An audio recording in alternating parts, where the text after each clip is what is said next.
That night, he came at me with rage, but I'd installed the cameras 30 days before. The next morning, the entire neighborhood saw him from 8 different angles. I just hit upload on the neighborhood app. The crowd did the rest. When the whole block heard my mother's voice saying, "Don't call the police," everything exploded. The bastard thought no one was watching. He thought wrong. After years of his fists and lies, I'd turned our quiet Ohio street into his personal surveillance hell. Every punch, every shove, every pathetic excuse, all captured in high definition from angles he never knew existed. My name is Amelia Lawson Mia to everyone except the stepfather who insisted on using my full name like a weapon. 27 years old, logistics coordinator at North River, living in Maple Ridge, Ohio, where everyone knows your business but pretends they don't see the bruises. My birthday fell on a Tuesday this year. I'd taken the day off work, bought myself a German chocolate cake from Brennan's Bakery, even splurged on the good wine. The kitchen smelled like Mom's pot roast when I arrived, she'd remembered, at least.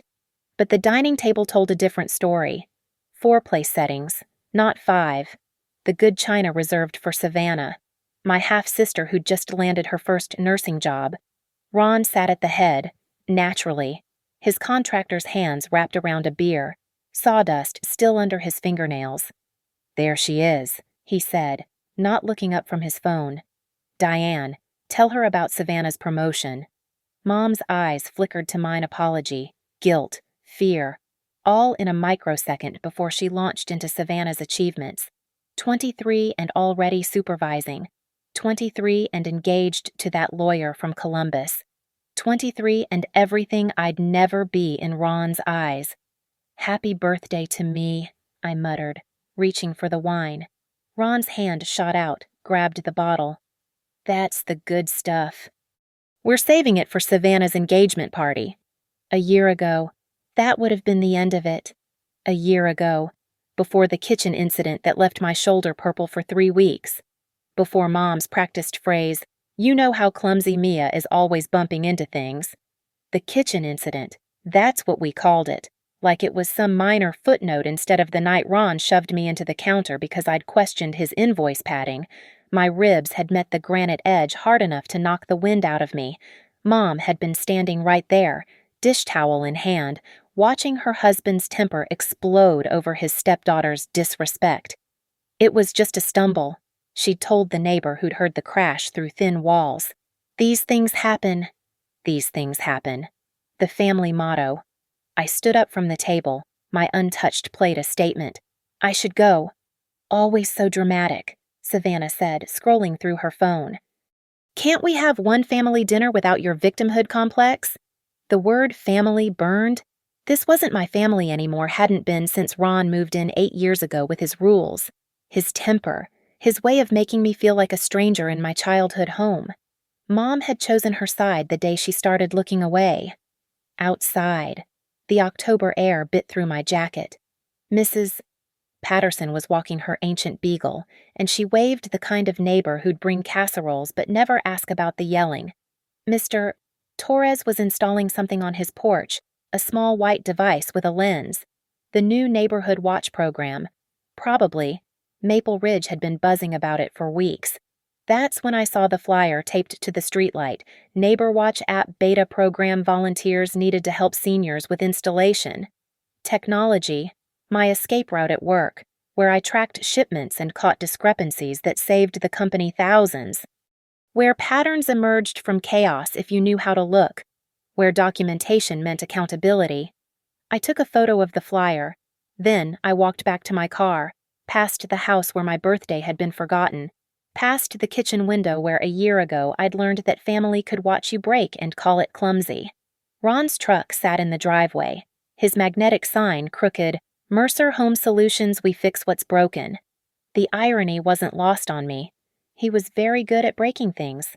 The fixing part, that was the lie.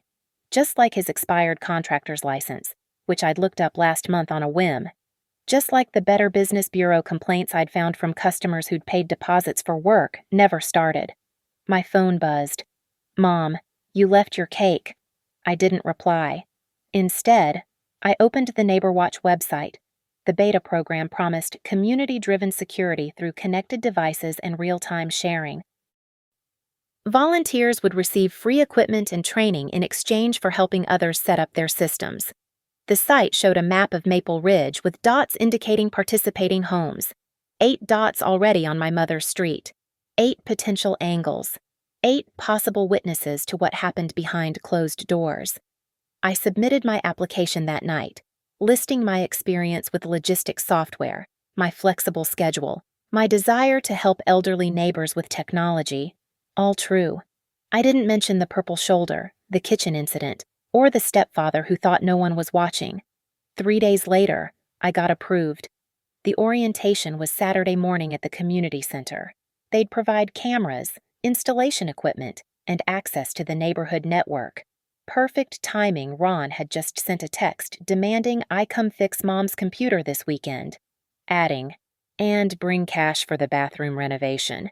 Family helps family. Family helps family." Another Mercer motto, meaning you owe me for tolerating your existence. I replied for the first time in weeks, "Can't Saturday, volunteer commitment." His response was immediate. "Your mother needs you. Don't be selfish." Selfish. That's what he called it when I moved out. Selfish when I wouldn't co-sign his business loan. Selfish when I stopped coming to dinners where my presence was tolerated like a bad smell. But Saturday morning, I wasn't being selfish. I was being strategic. Mrs. Patterson needed help with her doorbell camera. Mr. Torres wanted motion sensors for his backyard. The elderly couple on Oak Street couldn't figure out their night vision settings. One by one, I mapped the neighborhood, every camera angle, every blind spot, every overlapping field of view. I learned that Mrs. Patterson's doorbell could see clear across to Mom's front porch. Mr. Torres's backyard camera caught the side of their garage where Ron liked to corner me for his talks. The Oak Street couple's system had audio that could pick up voices from 50 feet away. By the end of October, I'd helped install 17 systems, 17 angles on the house where I grew up, 17 potential witnesses to the truth everyone pretended not to see. Ron had no idea. He was too busy with his schemes, his padded invoices, his deposits taken for work he'd never complete. Too busy playing the big man who'd saved my mother from single parenthood. Too busy making sure everyone knew that Savannah was the real daughter, the one who deserved cake and good china and remembered birthdays. The trap was set. All I needed now was for Ron to be himself. And knowing Ron Mercer, the man who controlled through fear, who believed his word was law, who thought violence was just another tool in his contractor's belt, I wouldn't have to wait long. The rental house on Sycamore Street wasn't much 2 bedrooms, dated kitchen, radiators that clanged at 3 in the morning, but it was mine. More importantly, it was only 4 blocks from Mom's house, close enough to monitor, far enough to breathe. I spent my first weekend there installing my own security system, a doorbell camera facing the street, motion sensors along the side path where someone might creep up to windows, a directional microphone, perfectly legal in Ohio as long as one party consents to recording. I was that party. Every interaction with Ron from now on would be documented. The texts started immediately after I'd moved out. "Your mother's crying. Happy now. Real daughters don't abandon family. You owe me $800 for the years I kept a roof over your ungrateful head." Screenshot. Save. Forward to my new email account created specifically for evidence. Building my case 2024A Proton. Me password protected, backed up to 3 different clouds. The Neighbor Watch volunteer program became my cover story and my weapon. Every Tuesday and Thursday evening, I'd make rounds helping neighbors with their systems. Mrs. Patterson started baking me cookies. Mr. Torres taught me how to angle cameras to avoid glare from streetlights. The Thompsons on Elm Street, both in their 80s, adopted me like a granddaughter. Such a helpful young woman, Mrs. Thompson would tell anyone who'd listen. Not like those kids always on their phones.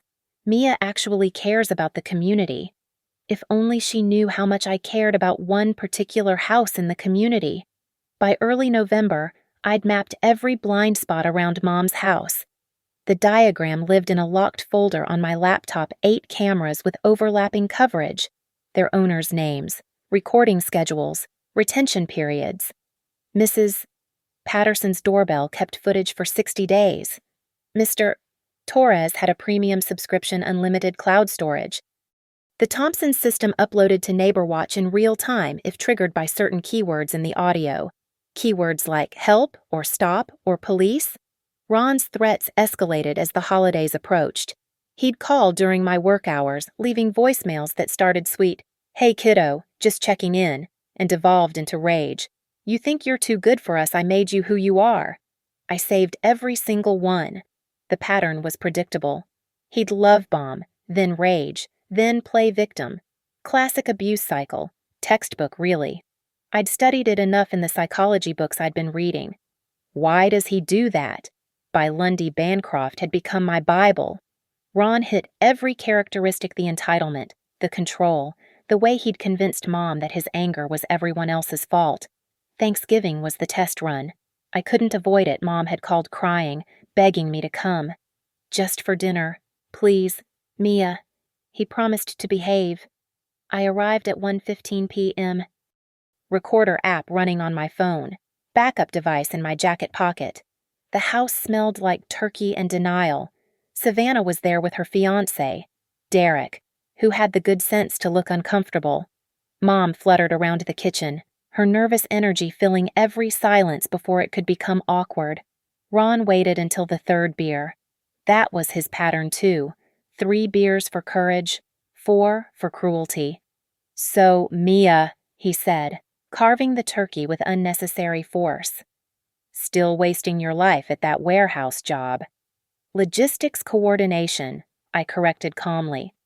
"And I just got promoted to regional oversight." "Fancy title for counting boxes." He pointed the knife at me. Grease dripping onto Mom's good tablecloth. "Savannah here. She's saving lives. Real work. Meaningful work." Savannah preened. Derek shifted in his chair. "We all contribute differently," I said, keeping my voice level. The recorder was getting everything. "Contribute?" Ron laughed, the ugly sound I'd heard before fists flew. "You contributed nothing but bills and attitude for 18 years. I took you in, fed you, clothed you. I was 9 when you married Mom.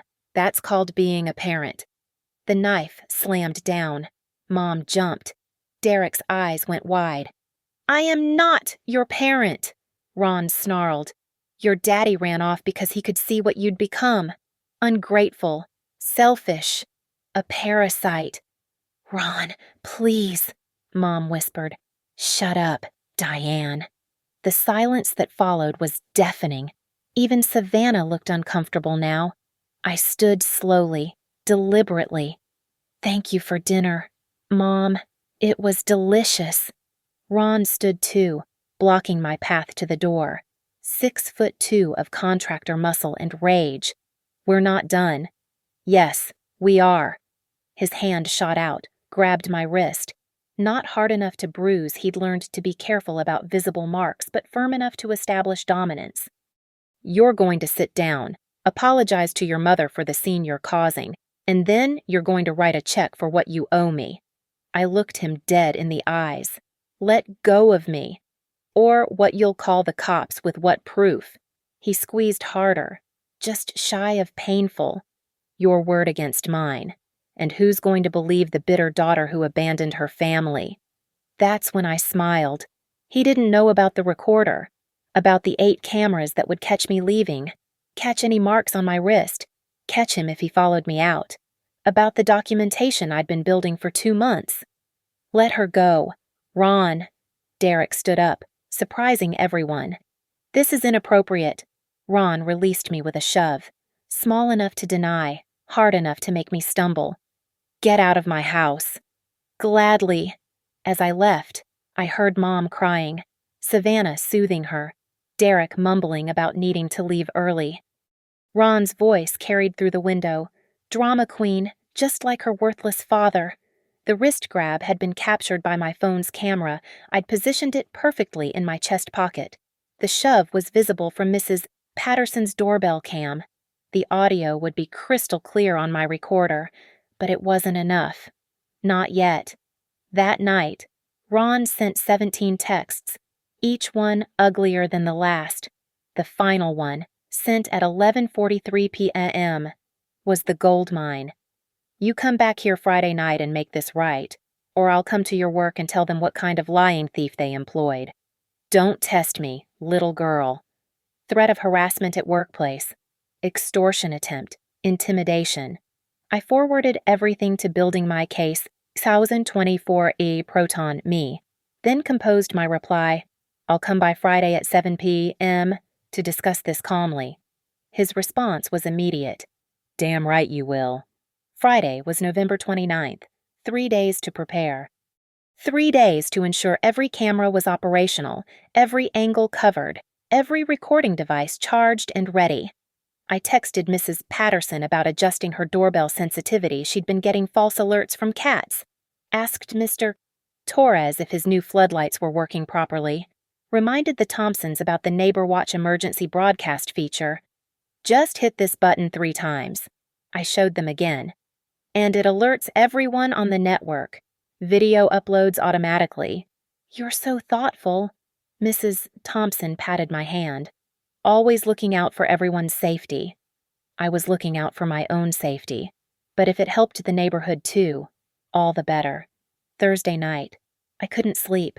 I reviewed the camera angles one more time, checked the recording apps, tested the emergency contacts I'd programmed. Harper Quinn's number was on speed dial, the lawyer who'd helped the Thompsons with an estate issue, who'd mentioned she did pro bono work for domestic violence cases. Just in case, I'd told her when I asked for her card. I volunteer with several elderly neighbors who might need help. She'd given me a knowing look, but didn't push. Good lawyers recognize preparation when they see it. Friday arrived gray and cold. I spent the day at work, distracted but functional. My supervisor asked if I was feeling okay. Family stuff, I said. The holidays are tough, she agreed. Take off early if you need to. I didn't. I worked until 5:30 p.m., documented my completed tasks, backed up my files, just in case Ron followed through on his threat to come to my workplace. Paper trails mattered. At 6:45 p.m., I sat in my car outside Mom's house. The streetlights were on. Mrs. Patterson's doorbell glowed blue. Mr. Torres had turned on his new floodlights. The stage was set, lit and ready.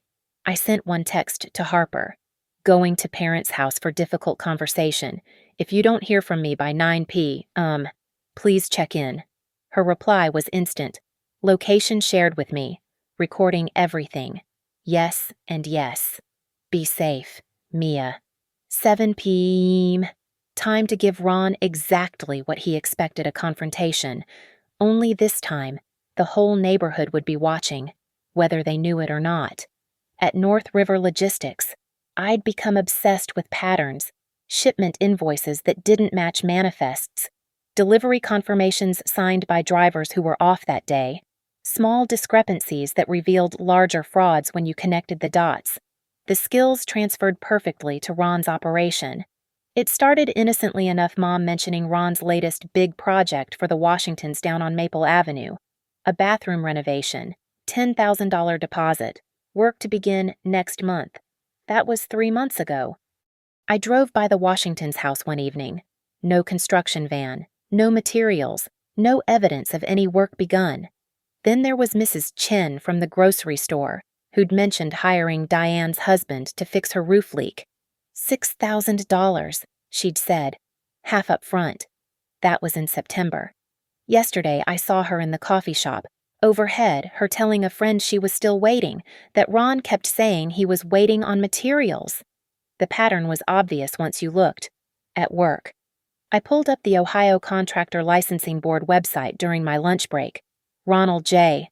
Mercer's license had expired 14 months ago. The renewal was pending permanently. It seemed his insurance, Liberty Mutual, confirmed it had lapsed for non-payment in March.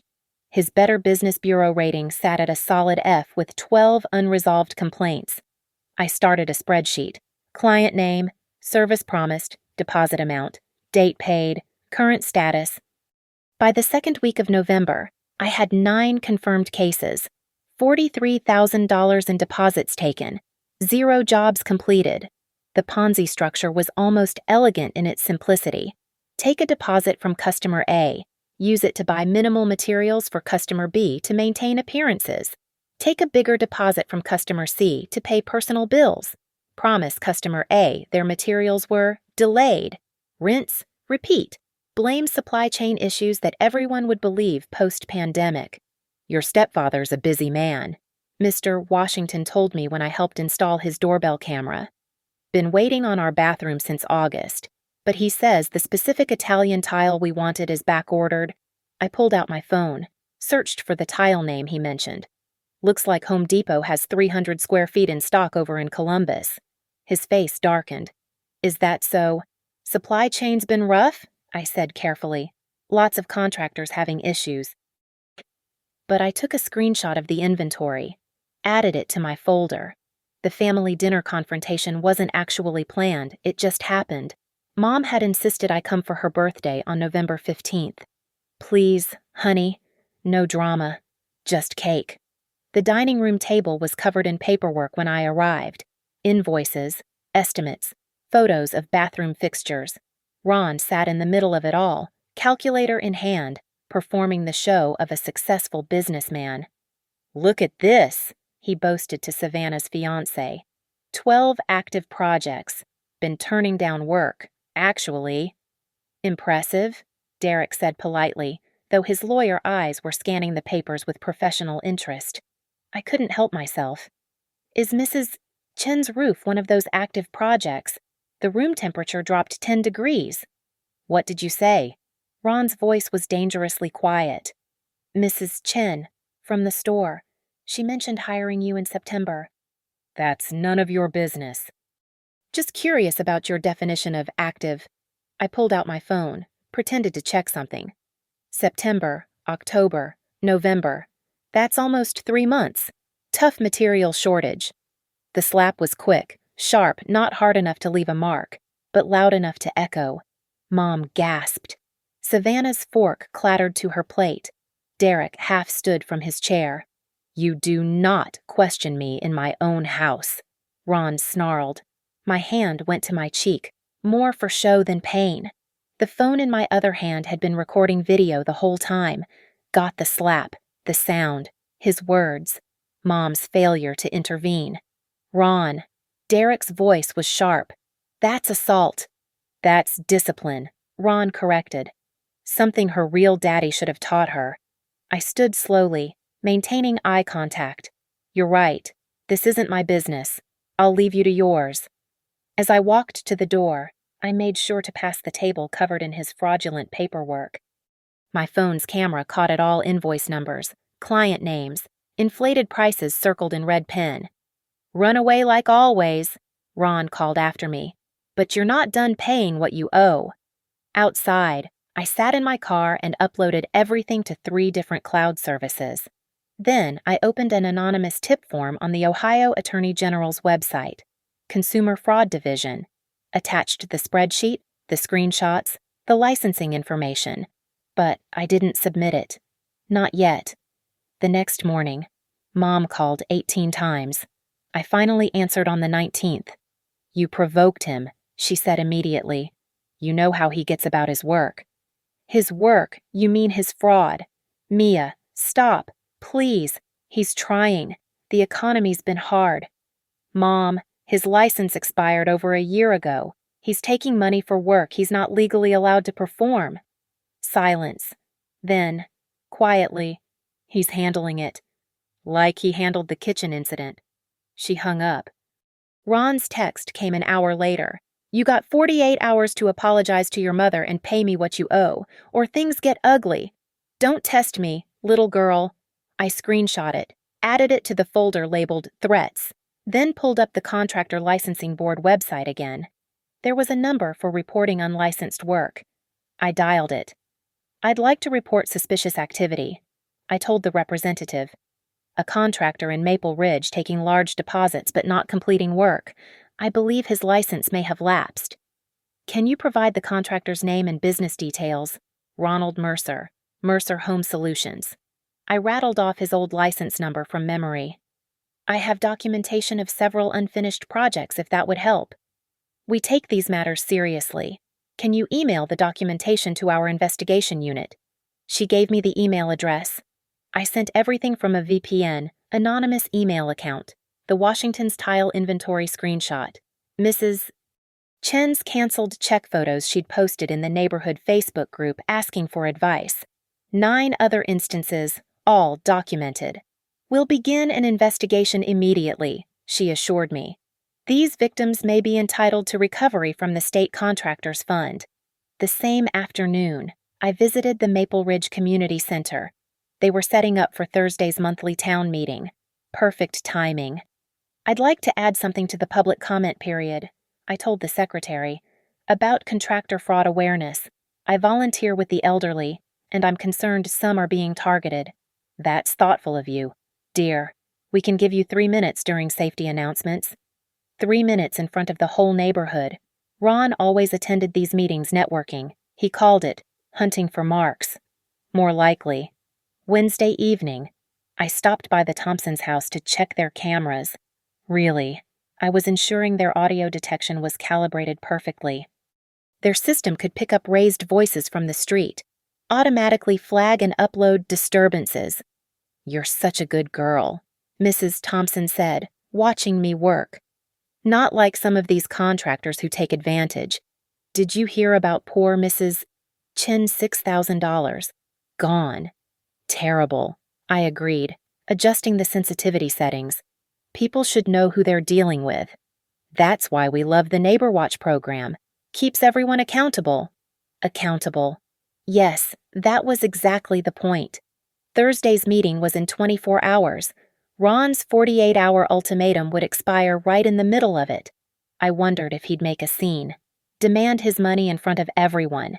That would be perfect, actually. All those witnesses to his extortion attempt. But knowing Ron, he'd wait until after, corner me in the parking lot, thinking darkness provided cover. He had no idea that Mr. Torres had installed floodlights with motion sensors covering the entire lot, or that 3 separate doorbell cameras across the street could see between the parked cars, or that I'd been wearing a body camera disguised as a coat button for the last 2 weeks, uploading everything to a secure server in real time. The trap wasn't just set. It was a web covering every inch of Ron Mercer's world. Tomorrow night, at the town meeting, I'd light the first match. The anonymous tip to the contractor board would be processed within days. The clients would start comparing notes, realizing they'd all been scammed. And Ron. He'd do what men like him always did when cornered, lash out at the nearest target. Me. Only this time. I'd be ready. This time, the whole neighborhood would see exactly who Ronald Mercer really was. Not the successful contractor, not the provider who'd saved my mother, not the disciplinarian teaching his ungrateful stepdaughter respect. They'd see a criminal who'd been stealing from them all along. A fraud whose violence was barely contained behind a thin veneer of suburban respectability. My phone buzzed. Another text from Ron. 24 hours left. Don't make me come find you. I smiled, screenshotted it, added it to the file. Then I opened the Neighbor Watch app and posted in the general forum. Reminder: tomorrow's town meeting includes an important safety announcement about contractor fraud. Please attend if you've hired any home improvement services recently. Knowledge is protection. 17 likes within an hour. 3 comments from people saying they'd definitely attend. Mrs. Chen wrote, "Thank you for caring. See you there." The stage wasn't just set anymore. The audience was gathering, the lights were warming up, and the star of the show had no idea he was about to perform his final act. The Ohio Contractor Licensing Board worked faster than I'd expected. By Thursday morning, Ron's business Facebook page was flooded with a new kind of comment, not prospects asking for quotes, but clients demanding answers. The digital wildfire had started. I arrived at the community center at 6:45 p.m., 15 minutes before the meeting. The parking lot was fuller than usual. Mrs. Washington stood by the entrance with two other women I recognized as Ron's clients. Their faces wore the particular expression of people who'd just discovered they'd been played. Inside, Ron held court near the coffee station, his salesman's smile intact but strained at the edges. Mom stood beside him, her hand occasionally touching his arm, a gesture I recognized as her way of monitoring his mood, ready to soothe if needed. Mrs. Patterson waved me over to where she sat with the Thompsons. "We saved you a seat." I took it, positioning myself with clear sightlines to both the podium and Ron. My phone was already recording in my pocket, the body camera button activated. Harper Quinn had texted earlier, "I'll be there, back row, just in case." The meeting started with usual business traffic light timing on Oak Street, the proposed dog park, budget amendments. Ron kept checking his phone, frowning at whatever he saw, probably more angry comments on his page, or maybe notices from the licensing board. Then came public safety announcements. "We have a special presentation from Mia Lawson about contractor fraud awareness," the moderator announced. Ron's head snapped up. His eyes found mine across the room, narrowing to slits. I stood, walked to the podium with steady steps. The laptop connected easily to the projector I'd tested it earlier. "Good evening, everyone. As someone who volunteers with our elderly neighbors on technology issues, I've become concerned about a pattern I'm seeing." Click. First slide. How to verify your contractor is legitimate. "Always check 3 things," I continued, my voice carrying clear through the microphone. "Current license status, active insurance, Better Business Bureau ratings." Click. The Ohio Contractor Licensing Board website filled the screen. I typed slowly, deliberately, into the search bar, Mercer Home Solutions. The result loaded in real-time license expired. 14 months. Insurance lapsed. Status under investigation. Gasps rippled through the crowd. Ron shot to his feet. "That's a glitch in their system," he shouted. "I have paperwork. Please hold all questions until the end," the moderator said firmly. Click. Next slide. Red flags to watch for. I listed them calmly. Deposits over 50%. Delays blamed on materials that are actually in stock. Multiple projects started, but none finished. Using money from new clients to partially supply previous jobs. "This isn't a presentation. It's a hit job." Ron was moving toward the podium now. Mom grabbed his arm, but he shook her off. "You vindictive little Mr. Mercer, please return to your seat," the moderator warned. "She's my stepdaughter. This is a family dispute, not community business." "Contractor fraud affects the entire community," I said into the microphone, my voice steady despite my racing heart. "When someone takes $43,000 in deposits from 9 Maple Ridge families and completes 0 projects, that's everyone's business." The room erupted. Mrs. Washington stood up. "6,000 from us.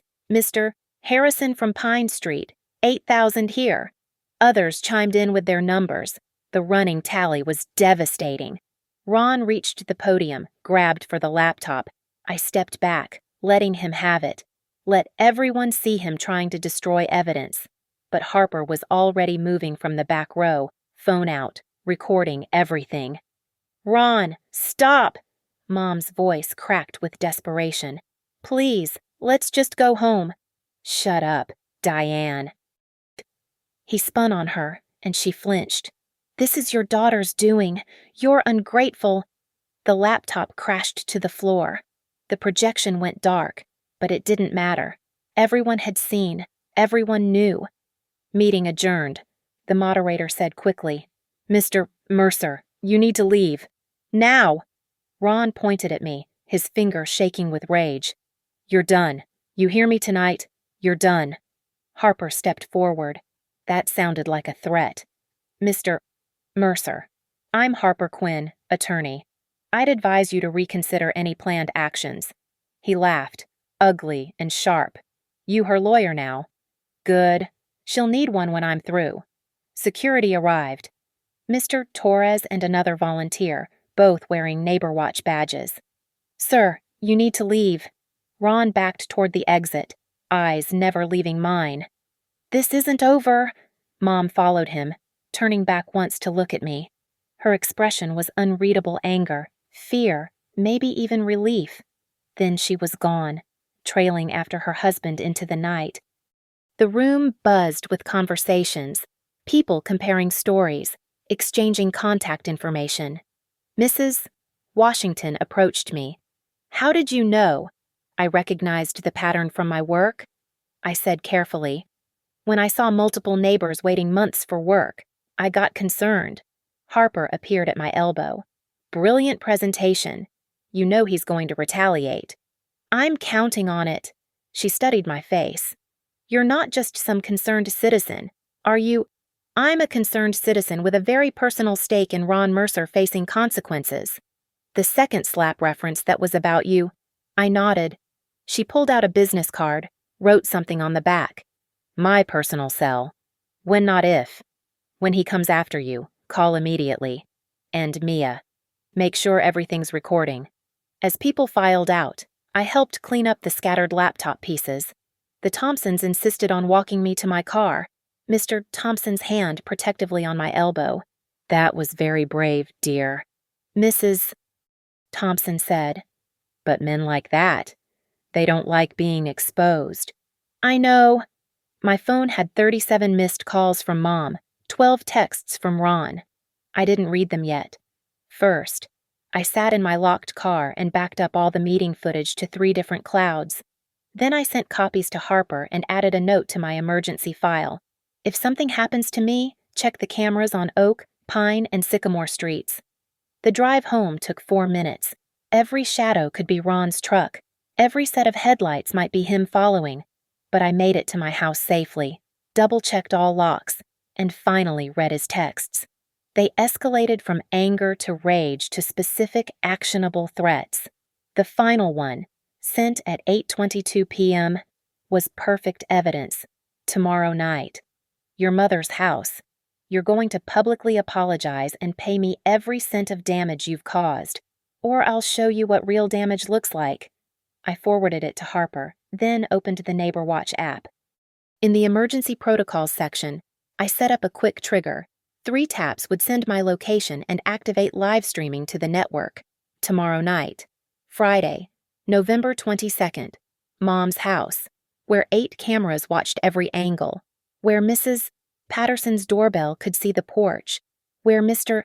Torres's floodlights would illuminate any violence, where the Thompsons' audio detection would catch every word, every threat, every sound of impact. I pulled up the camera angle map I'd drawn weeks ago. There was only one blind spot, the kitchen, where this had all started, but even that had a solution.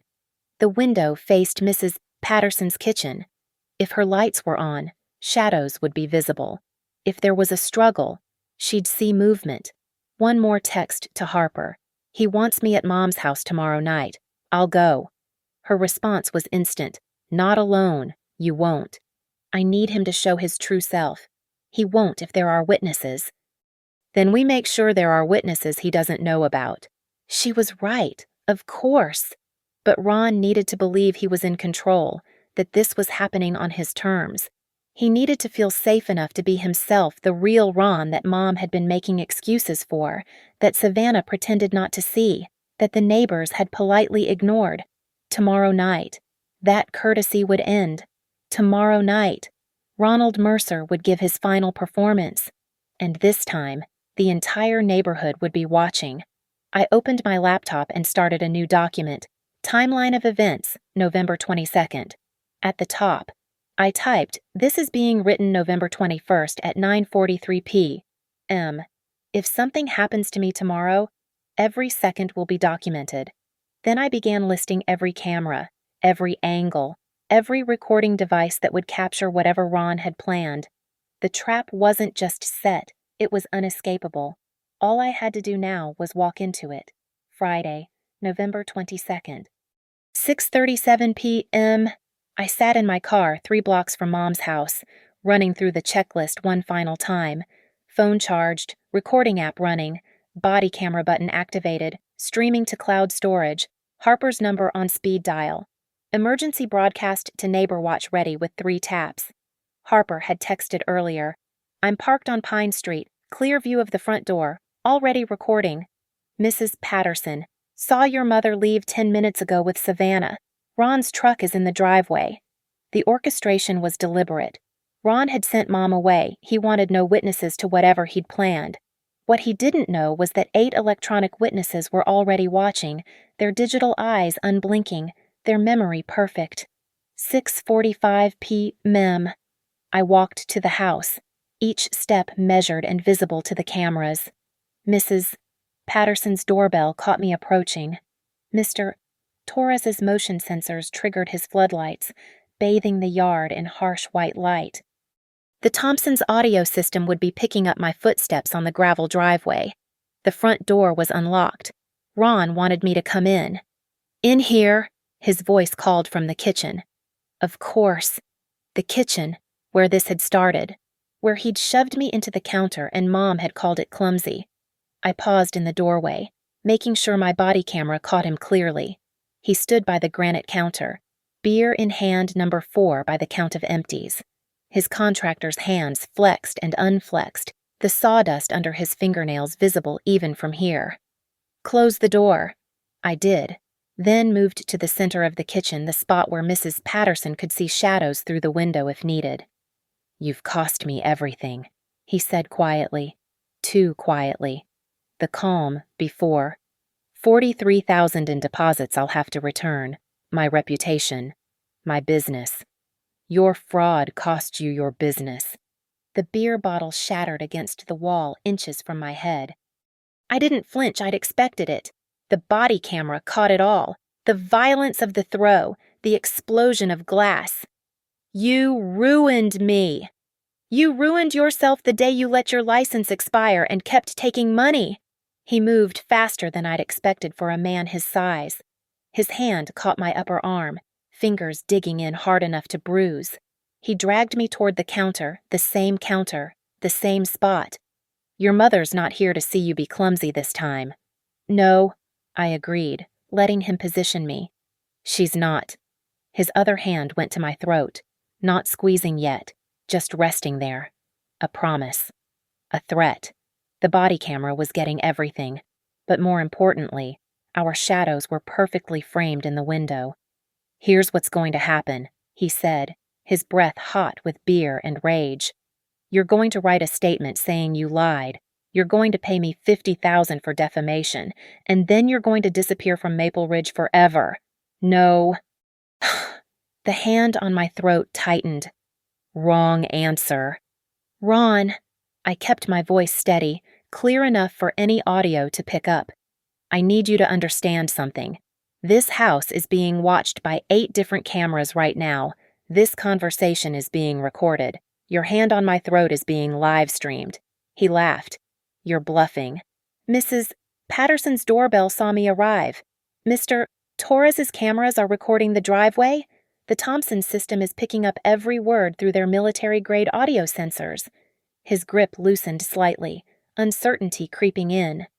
The body camera in my coat button has been streaming to a secure server since I walked in. Harper Quinn, the attorney from last night, is parked outside recording everything.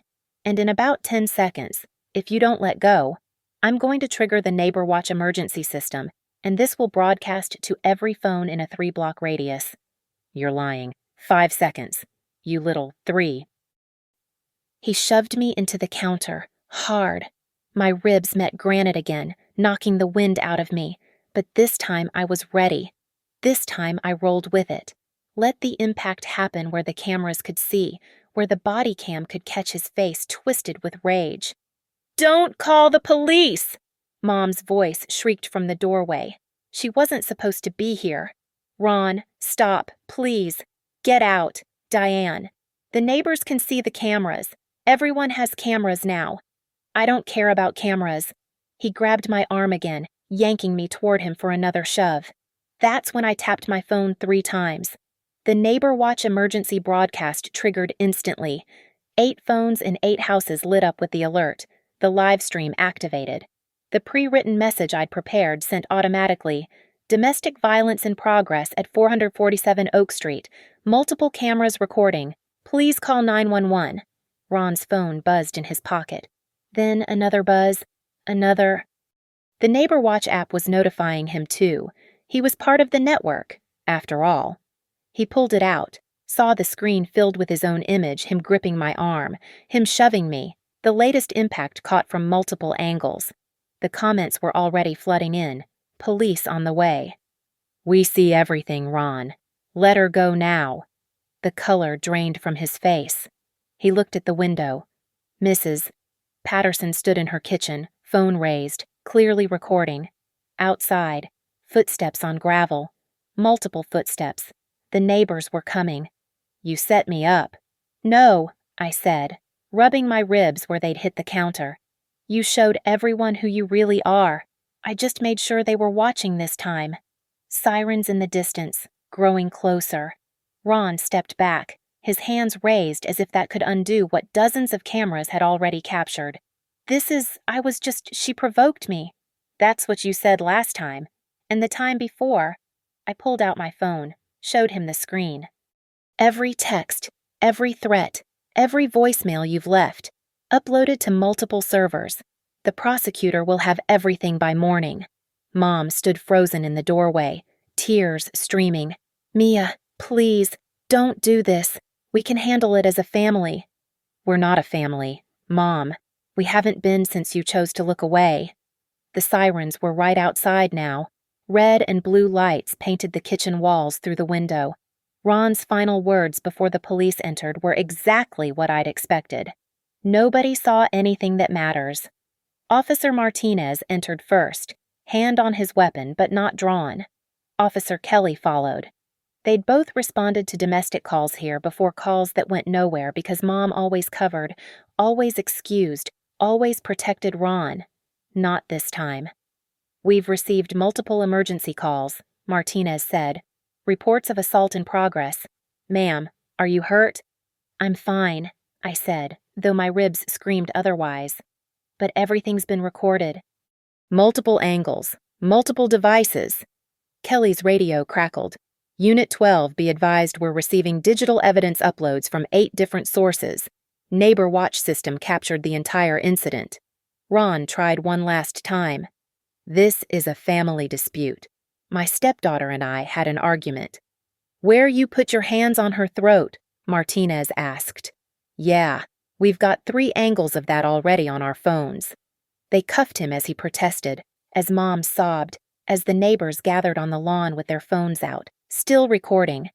Everyone wanted to document the moment Ron Mercer finally faced consequences. Assault and battery, Martinez read. Domestic violence, criminal threatening. You have the right to remain silent. As they led him out, Ron turned back to look at me. The fury in his eyes had been replaced by something else, disbelief. He truly hadn't thought this would happen. Men like Ron never did. The house filled with people after that. Harper arrived with her legal pad, documenting everything. Mrs. Patterson brought tea. The Thompsons sat with Mom, who kept repeating, "This isn't how families handle things." No, Mrs. Thompson said gently, "This is exactly how families should handle abuse. By stopping it." I stood in the kitchen, looking at the granite counter that had bruised me twice now. This time, though, the bruises would matter. They'd be photographed, documented, added to a case file that would follow Ron through the legal system. Every angle, every audio clip, every frame of video. 8 cameras had seen the truth. And finally, everyone else would too. By Saturday morning, the Neighbor Watch app had become a digital courthouse. The 8 original videos had been shared, downloaded, backed up. Comments flooded in from every corner of Maple Ridge. Ron's carefully crafted reputation, the helpful contractor, the family man, the guy who'd saved my mother from single parenthood, disintegrated in real time. Mrs. Washington posted first. This explains why our bathroom was never finished, sending our deposit records to the prosecutor. Then Mr. Harrison. $8,000, 15 months of excuses, adding my complaint to the file. By noon, 17 clients had come forward. The running tally of stolen deposits hit $73,000. Harper was fielding calls all day, building both the criminal case and a civil class action. Mom showed up at my door at 2:15 p.m., looking like she'd aged 5 years overnight. "They're keeping him until the bail hearing Monday," she said, standing on my porch like she wasn't sure she'd be invited in. I let her stand there. "Good. Mia, please. I know you're angry." "I'm not angry, Mom. I'm done. There's a difference." She pulled out her phone, showed me the Neighbor Watch feed. Everyone's seen it. Everyone knows. The grocery store, the bank, the church, they're all talking. "How am I supposed to show my face?" "The same way I did every time you told people I was clumsy. The same way I did when Ron hit me at dinner and you called it discipline." Her face crumpled. "I was trying to keep the peace." "You were enabling an abuser and a criminal, as it turns out." "He's my husband." "And I was your daughter. Was." She left after that, but the damage was spreading wider than just our family. Savannah called an hour later, screaming about how her fiancé's family had seen the videos, how the wedding might be off, how I'd ruined everything. "Derek's parents think we're trash now. They saw Mom crying, begging you not to call the police while Ron attacked you. That's what happened. You could have handled it privately. I tried that. For years, Mom made sure it stayed private. Look how well that worked." She hung up on me. I blocked her number. Some bridges were meant to burn.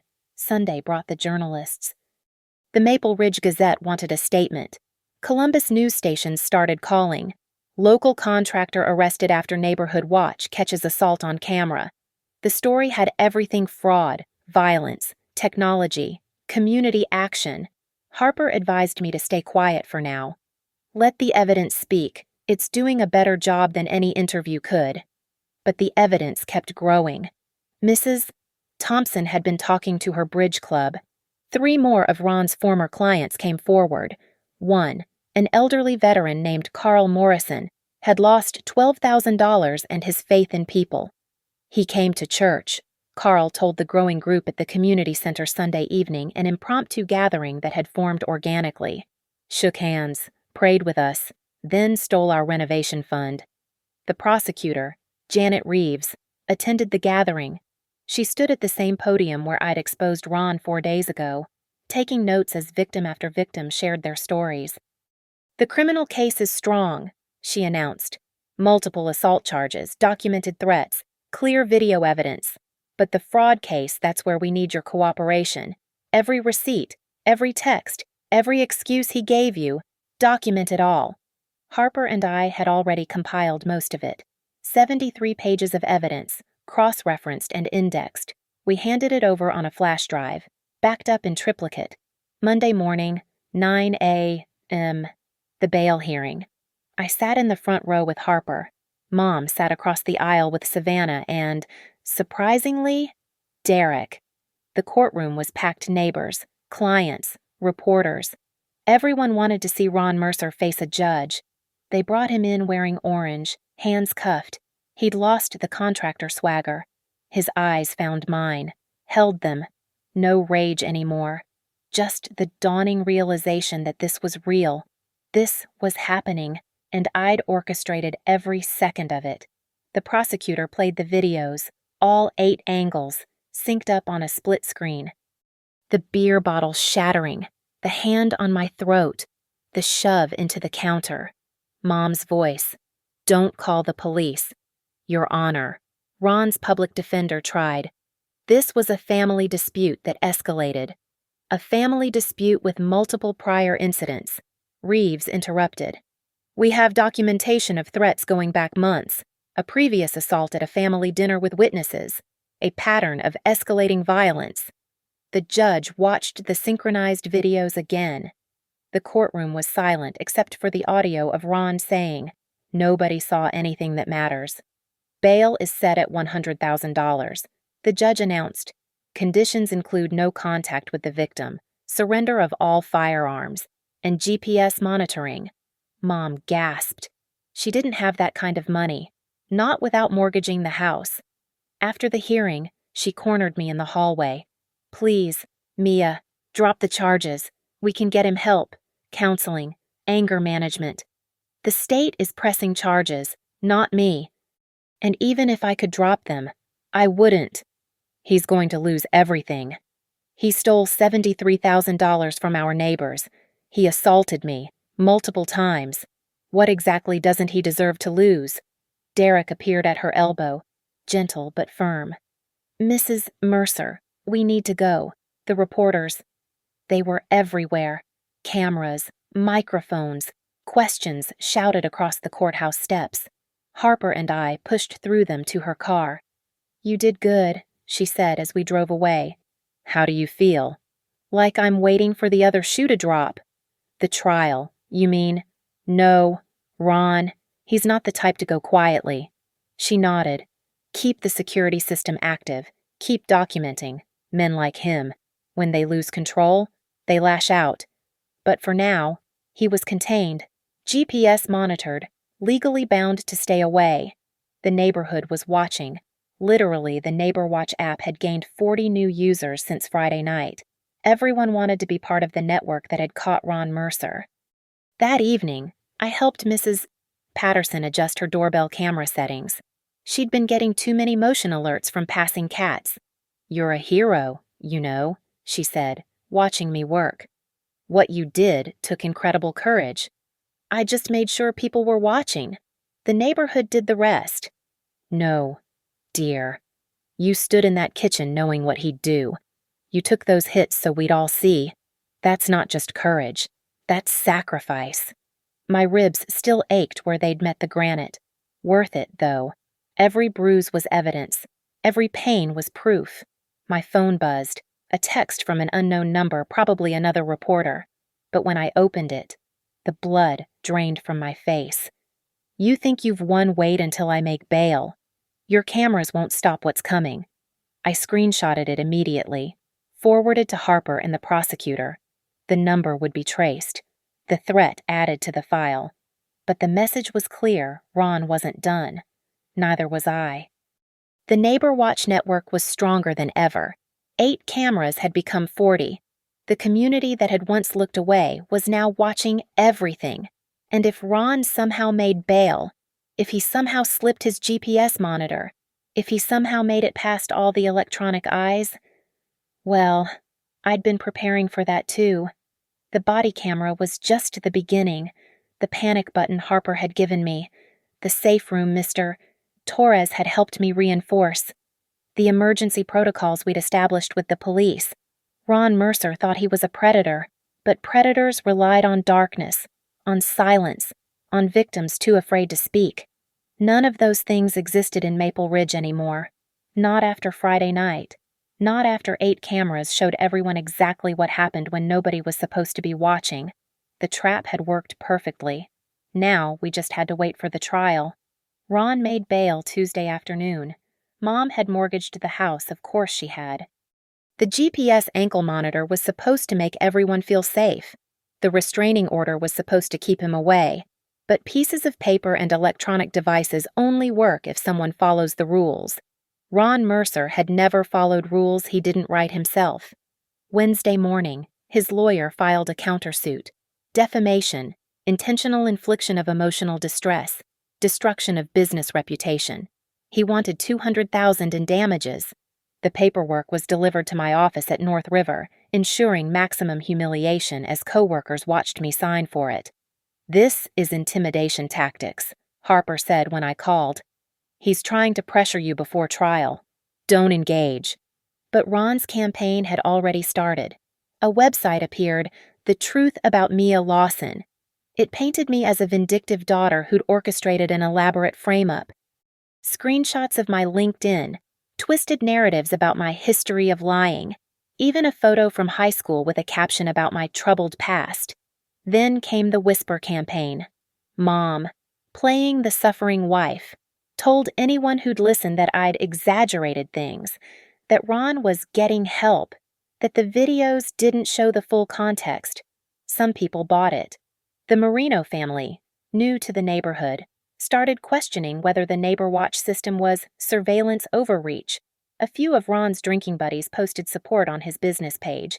still active despite everything. Thursday morning changed everything. Harper called at 6:43 a.m. Check your email. Now. The subject line read, Response to Mercer Allegations, Evidence Package 2. Inside were 47 files. Harper and I had spent 3 days gathering everything. Ron's expired license from 14 months ago, bank statements showing desperate transfers between accounts to cover his frauds. 16 police reports from previous addresses, all domestic disputes, all dismissed when victims withdrew complaints. But the crown jewel was security footage from Morrison's hardware store, dated 3 weeks ago. Ron buying zip ties, duct tape, and a tarp. The receipt timestamped 20 minutes after he'd texted me, "You'll get what's coming to you." This establishes premeditation, Harper explained. He was planning something before you exposed him at the meeting. We filed everything with the court and sent copies to the prosecutor, but I also did something else. I shared it all with Mrs. Patterson. Within 2 hours, the Neighbor Watch network had the files. Sometimes the court of public opinion moves faster than the legal system. Ron's lawyer, a bottom feeder named Hutchins who advertised on bus stops, called Harper that afternoon. My client is willing to drop the civil suit if Ms. Lawson agrees to a mutual non-disclosure agreement.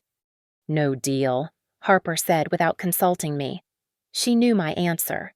This is destroying his life. He can't work, can't leave the house without being harassed. Actions have consequences. Your client should have considered that before assaulting my client on camera from 8 different angles. Friday arrived with an emergency. Carl Morrison, the elderly veteran who'd lost $12,000, had been admitted to the hospital.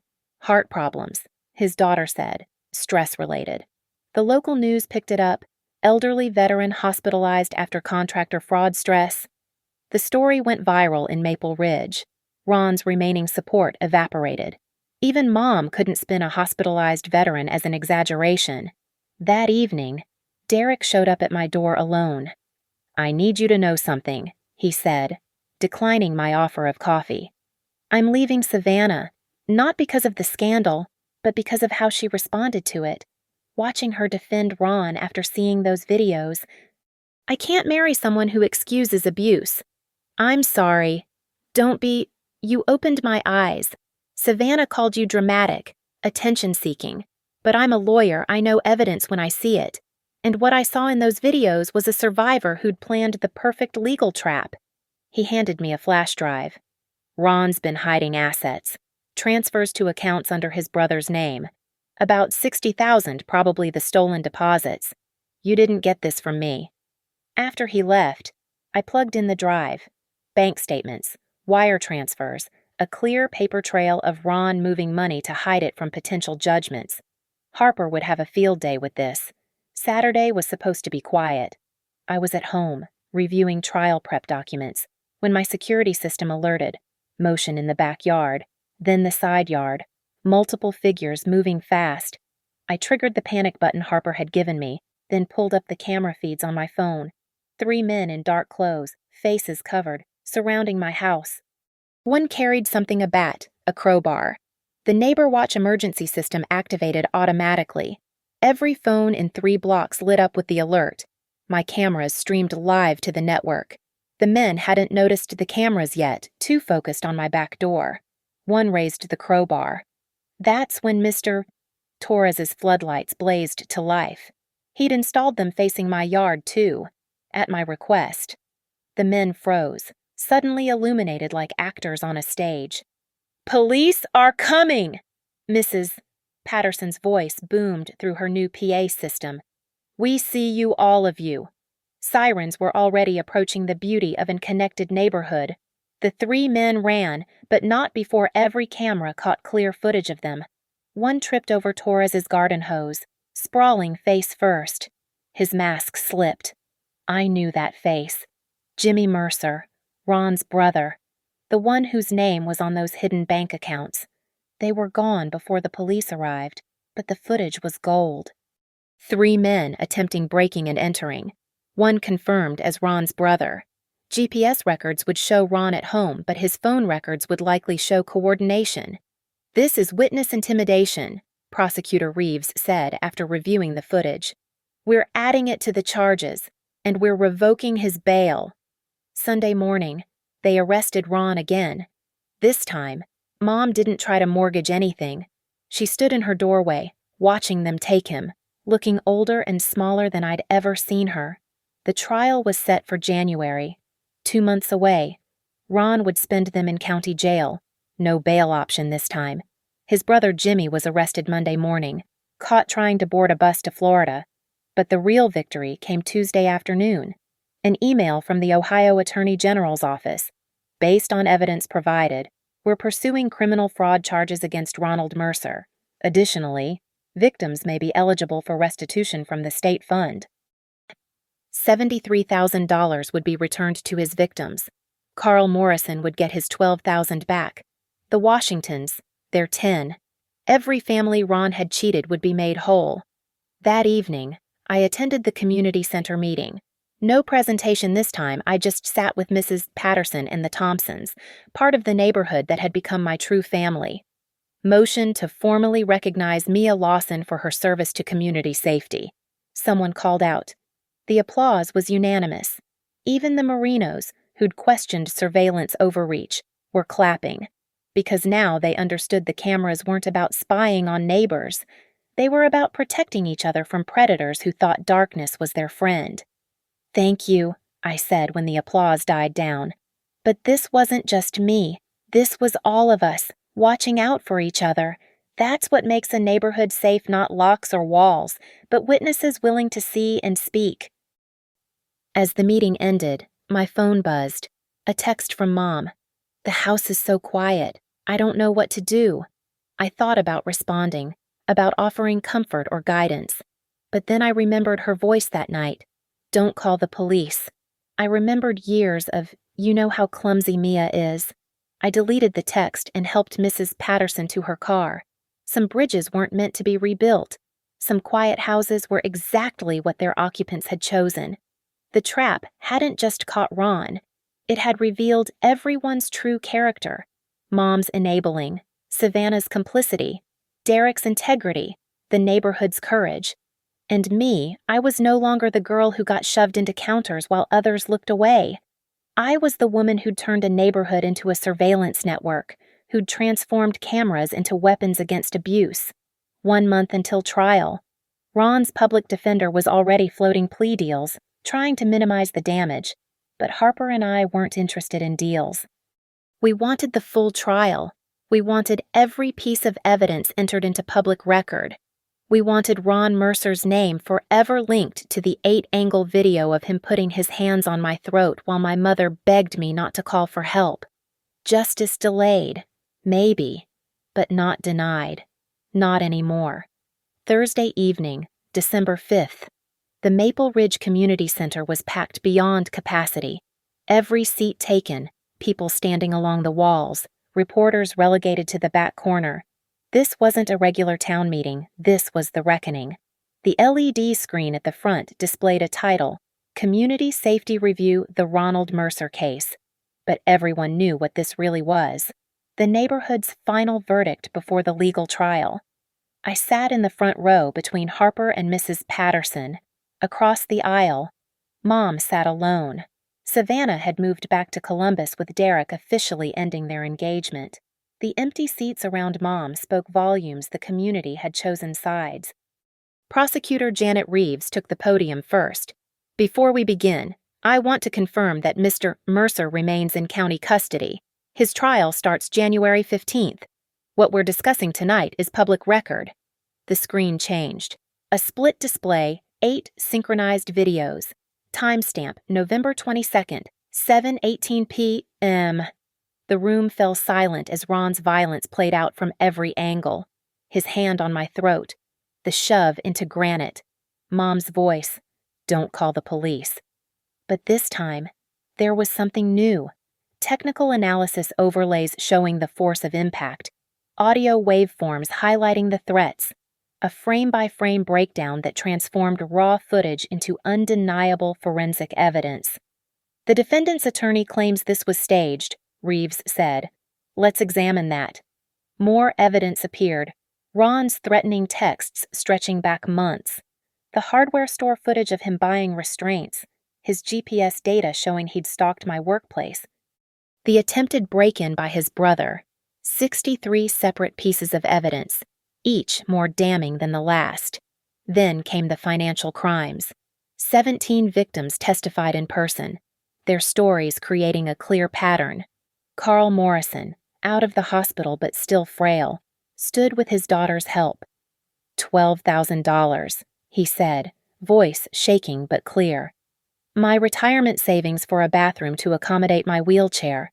Ron Mercer looked me in the eye, shook my hand in church, and stole from a veteran. The crowd's anger was palpable. These weren't just numbers on a spreadsheet. These were their neighbors, their friends, their family. Harper stood next. We've recovered $43,000 in hidden assets. Not the full $73,000 stolen, but it's a start. Additionally, the State Victims Fund will cover the remainder. Relief rippled through the crowd. The Washingtons were crying. Mrs. Liu clutched her husband's hand. They'd get their money back. Then came the moment everyone had been waiting for. Harper clicked to the next slide a live feed of Ron in his jail cell, unaware he was being broadcast. He was on the phone with someone, and though we couldn't hear his side, his body language screamed rage. He punched the wall, kicked his cot, the tantrum of a man who'd lost all control. This is who Ronald Mercer really is, Harper said, without his audience, without his reputation to maintain, without victims to intimidate. Mom stood abruptly and walked out. The door closing behind her echoed through the silent room. Mayor Williams took the podium.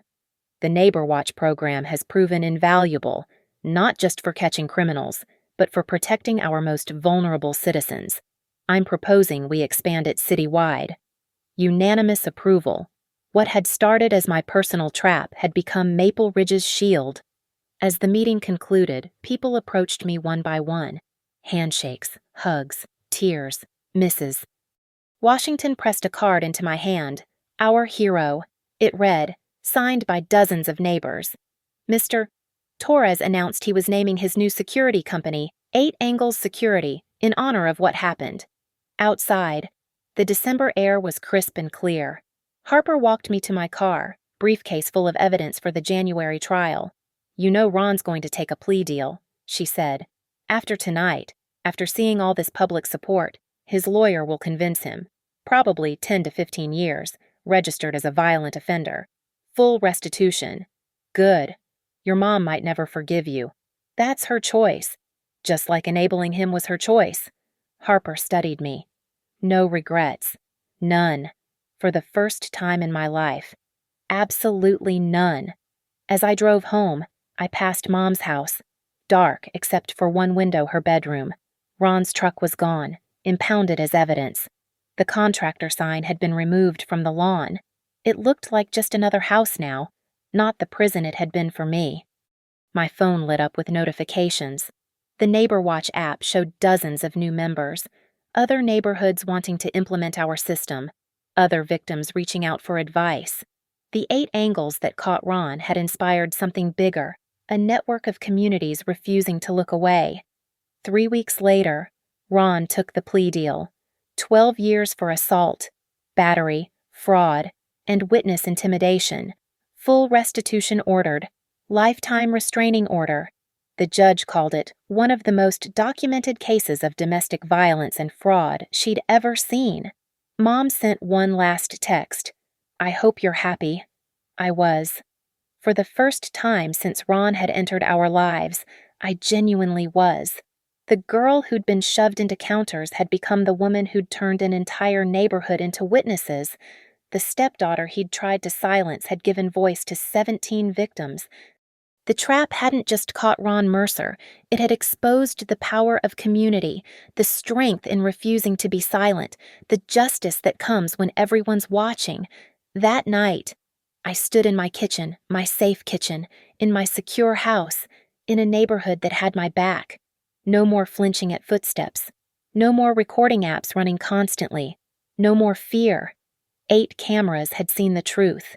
A community had demanded justice, and Ronald Mercer would spend the next 12 years in a place where his intimidation tactics meant nothing.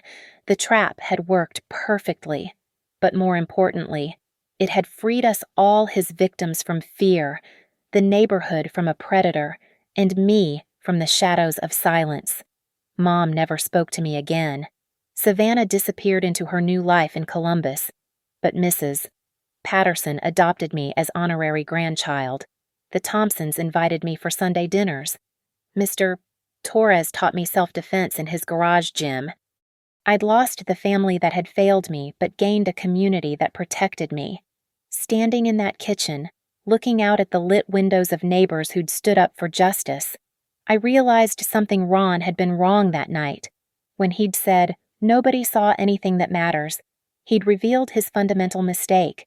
Everybody saw, everybody recorded, everybody remembered, and in the end, everybody made sure Ronald Mercer would never hurt anyone again. The 8 angles weren't just cameras, they were witnesses who refused to look away, and sometimes, that's all justice needs to finally arrive. Thank you so much for listening to this story. I'd love to know where in the world you're listening from. Drop a comment below and let's connect. If this story resonated with you, please consider subscribing to the channel and sharing your thoughts.